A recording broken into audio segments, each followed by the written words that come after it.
तो अब एक और एग्जांपल लेते हैं हम 1/1 plus x square D x, और इसकी लिमिट है फ्रॉम 1 to √3. ठीक है.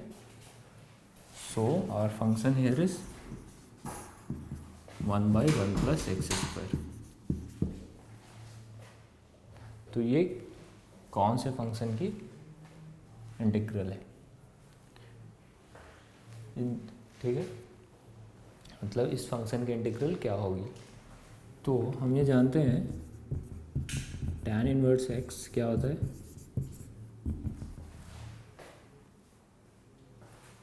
1/1 प्लस एक्स स्क्वायर. ठीक है.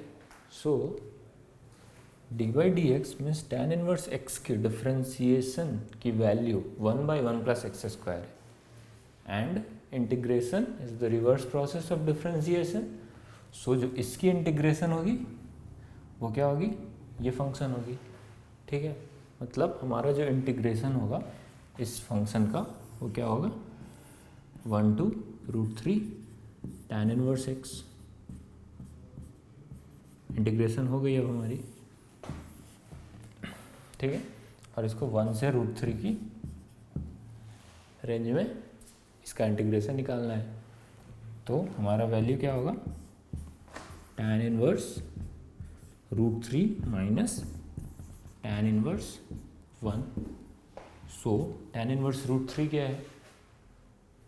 मतलब कितने डिग्री पे tan की वैल्यू √3 होती है. ठीक है, इसका बेसिकली मतलब यही होता है इनवर्स का. तो √3 tan 60 डिग्री हमारी √3 होती है. तो ये हमारा हो गया 60 डिग्री माइनस 1 कितने पे होती है? 45 डिग्री पे. ठीक है, तो ये वैल्यू हो गई 15 डिग्री. और इसको अगर रेडियंस में चेंज करना है तो 15 into π/180. I think we all know π/12. ये मतलब पता होना चाहिए कि अगर डिग्री से थीटा डिग्री से रेडियन में चेंज करना है तो थीटा इंटू π/180 से मल्टीप्लाई करते हैं. ठीक है, ये सब पता होना चाहिए. ठीक है. अब तो बेसिकली हम क्या कर रहे हैं? इंटीग्रल्स पढ़ते समय हमने जो फार्मूलाज देखे थे, हमने जिस मेथड से सॉल्व किया था, बेसिकली उस मेथड से हम लोग डिफरेंशियल इंटीग्रल सॉल्व कर रहे हैं. मतलब डेफिनेट इंटीग्रल सॉल्व कर रहे हैं. ठीक है. सो हम अब एक दो प्रॉब्लम देखते हैं सब्स्टिट्यूशन के. ठीक है, सब्स्टिट्यूशन का एक प्रॉब्लम देखते हैं. सो सब्स्टिट्यूशन में प्रॉब्लम है हमारा 5x⁴ x⁵ + 1. ठीक है, हमने यहाँ बोल दिया है सब्स्टिट्यूशन का प्रॉब्लम है. So you can easily know कि हम यहाँ पे क्या सब्स्टिट्यूट कर रहे हैं. बट क्वेश्चन सॉल्व करते समय हम लोगों को ये नहीं बोला जाता कि whether we have to use substitution और नॉट. हमें हमारा माइंड लगाना होता है. ठीक है, बट हमें यहाँ पता है तो हम यहाँ सब्स्टिट्यूशन ही लगाते हैं. x⁵ + 1 को हम t लेते हैं. ठीक है, तो ये इसको सब्स्टिट्यूट कर दिया हमने. हम मतलब हमारे पास यहाँ पे दो फंक्शन है, एक ये वाला पार्ट, एक ये वाला पार्ट. ठीक है, हम ये देखते हैं सब्स्टिट्यूट किसको किया जाए. मतलब बेसिकली हम उस फंक्शन की जगह सब्स्टिट्यूट करते हैं जिसको सब्स्टिट्यूट करने से हमारा जो इक्वेशन है, हमारा जो ये फंक्शन है वो आसान हो जाए. मतलब उसके बाद, उस सब्स्टिट्यूशन के बाद बहुत ईजिली सॉल्व किया जा सके. ठीक है. सो रूट के अंदर वाले फंक्शन जनरली ज़्यादा पेचीदे होते हैं, इसलिए हम रूट वाले को कुछ फंक्शन मान लेते हैं. ठीक है. सो ये हमारा, इसको हमने टी माना. तो अगर इसको डिफ्रेंशिएट करेंगे तो क्या होगा? 5x⁴ differentiation x⁴ 5x⁴ plus 1 का डिफ्रेंशिएशन 0 dx = dt. और ये 5x⁴ यहाँ है तो ये dt हो गया पूरा टर्म, ये √t हो जाएगा. तो हमारा जो फंक्शन होगा वो क्या हो गया? √t times dt. हमें इसका इंटीग्रेशन निकालना है. So this is very easy. Root t को लिख सकते हैं t power 1/2 d t. T power 1/2 हमारा क्या है, टी पावर 1/2 प्लस 1/1/2 प्लस 1, और इसको इंटीग्रेट करना है हमको। ओके, और हमें यहाँ एक चीज़ और देखनी होती है कि हमने यहाँ टी में चेंज करा, ठीक है। हमारा ये जो इंटीग्रेशन की लिमिट्स हैं ये एक्चुअली एक्स के रिस्पेक्ट में, मतलब हमारा जो फंक्शन आएगा वो अगर एक्स की वैल्यू की जगह हमें -1 सब्सटीट्यूट करना है, बट हमारे न्यू केस में ये टी हो जा रहा है, मतलब लोअर लिमिट हो जाएगी जो एक्स की वैल्यू -1 पुट करने पे जो टी की वैल्यू आ रही है वो लोअर लिमिट हो जाएगी, और एक्स की वैल्यू 1 पुट करने पे जो आ रही है वो अपर लिमिट हो जाएगी, ठीक है। सो एक्स की वैल्यू अगर -1 पुट करें तो टी की वैल्यू 0 हो जाएगी, मतलब ये 0, और x की वैल्यू 1 पुट करें तो 1 + 1 2, मतलब एक्चुअली t के रेस्पेक्ट में हमारा लिमिट -1 to 1 ना होके ये 0 to 2 हो गया, ठीक है। सो ये हमारा 0 to 2 है, ठीक है, ये 0 to 2 है। सो ये हमारा हो गया t पावर 3/2/3/2, और ये 0 to 2 लिमिट है। सो इसकी वैल्यू क्या होगी, इसकी वैल्यू हो जाएगी 2 पावर 3/2 डिवाइड बाई 3/2, इसको ऐसा लिख सकते हैं, माइनस टी पावर टी 0 है तो ये सारा 0 हो गया, तो इसको कंसिडर नहीं भी कर सकते हैं। सो एक्चुअली क्या 2 पावर 1 इंटू 2 पावर 3/2, और हम जानते हैं अगर x power m into x power n रहे तो x power m plus n हो जाता है। Similarly 2 power m into 2 power n है तो 2 पावर m प्लस 1 हो जाएगा, तो 3/2 प्लस 1, तो ये 5/2/3, और 2 पावर 5/2 को हम लिख सकते हैं 4√2 सिंप्लीफाइड फॉर्म में, मीन्स ये बेसिकली आइडिया कैसे है कि 2 पावर 2 + 1/2 कर सकते हैं इसको, तो 2² इंटू 2 पावर 1/2 हो गया ये, इसको इससे 5/2 को ये लिख सकते हैं, तो 2² 4 into 2 power 1/2 √2 4√2/3, we got our answer. तो ये सब्सटीट्यूशन हो गया, ठीक है। अब हम एक देखते हैं प्रॉब्लम जिसमें हम गेस करेंगे हमें कौन सी मेथड यूज़ करनी है, ठीक है। सो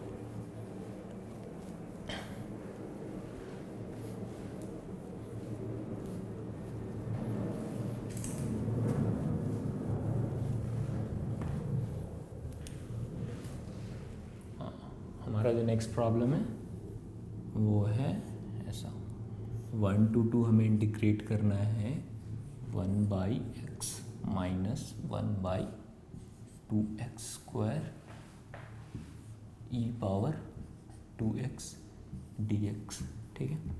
इस फंक्शन को देख के व्हाट कैन वी थिंक, सबसे पहले तो हम ये सोच सकते हैं क्या ये उस टाइप का लग रहा है कुछ, e power x into fx plus f'(x), means we can think of that function.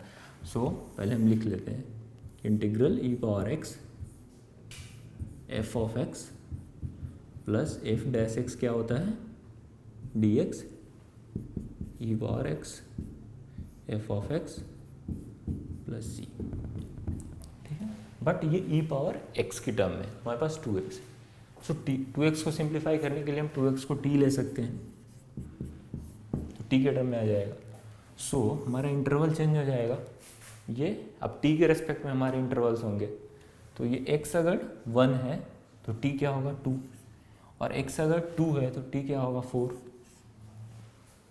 और पहले यहाँ 2xt है 2dx = dt हो गया, ठीक है। अब इसको t के फॉर्म में तोड़ देते हैं, 1/x मतलब 1/t/2 मीन्स ये, ठीक है। Minus 1/2 into x square. X क्या है? t/2 मीन्स t/2 का whole square into e power t, और डी टी हमारा क्या है? ठीक है, सो डी टी इज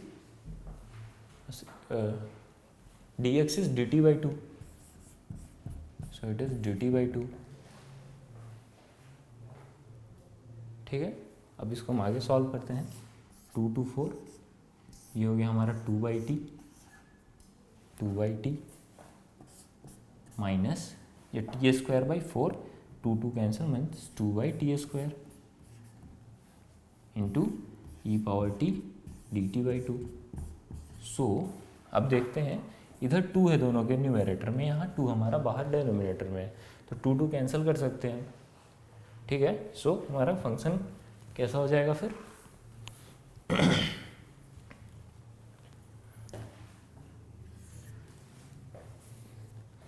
ये 2 कैंसिल इस 2 से, तो ये 1/t minus 1/t² into e power t dt 2 to 4। ठीक है, अब अभी e power t f of x plus f dash x के फॉर्म में आ गया। So which one is f of x and which one is f dash x? So अगर 1/t हमारा एफ ऑफ एक्स है तो एफ डैश एक्स क्या होगा? Differentiation of x means F of T है हियर, बिकॉज टी हमारा variable है। तो ये हो जाएगा -1/t², क्योंकि ये टी पावर -1 है, इसकी डिफरेंशिएशन होगी T power -1 n into T power -1 means differentiation of x power n क्या होती है? n x power n -1। Similarly हमने वही किया, n x power n -1, so minus T power -2, सो -1/t² हो गया ये। ठीक है, मतलब ये हमारा एफ ऑफ टी है, ये एफ डैश टी है, तो F of T plus f dash T के फॉर्म में हो गया। सो इसकी जो वैल्यू होगी वो क्या होगी? द इंटीग्रल वैल्यू ये होगी हमारी सीधा e power t, f of t हमारा 1/t है मीन्स 1/t, और इसको इंटीग्रेट करना है 2 से 4 तक, मतलब हमारा एक्चुअल आंसर ये है। ठीक है, सो हमारी वैल्यू क्या हो गई इसे पूरे इंटीग्रेशन की? ये हमारी हो गई e power 4/4 minus e power 2/2। So this is our answer. Okay, so now हमने इस प्रॉब्लम में कौन कौन सा मेथड यूज किया?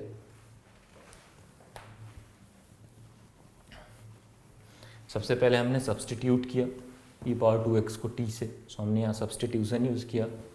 फिर हमने बाई पार्ट्स यूज़ किया। सो एक क्वेश्चन में हमने 2 तरीकों का यूज़ किया। ठीक है, और बाई पार्ट्स का भी एक स्पेशल केस यूज़ किया जो e power x into f x plus f dash x का फॉर्म है।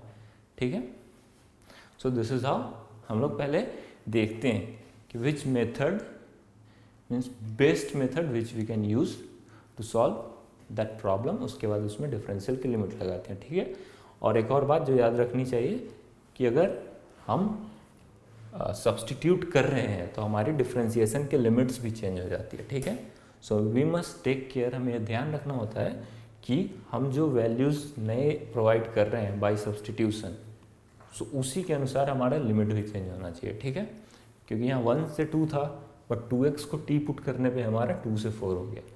So we must take care. Okay, so अब हम डेफिनेट इंटीग्रल की कुछ बेसिक प्रॉपर्टीज़ के बारे में जानते हैं, मतलब जिसको यूज़ करने से you can means a problem can be very easy, तो बहुत इजी हो जाती है। वी विल सी, पहले हम देखते हैं कि वो प्रॉपर्टीज़ क्या है। ठीक है, सो सबसे पहली प्रॉपर्टी हमारी है properties of definite integral. Let's write here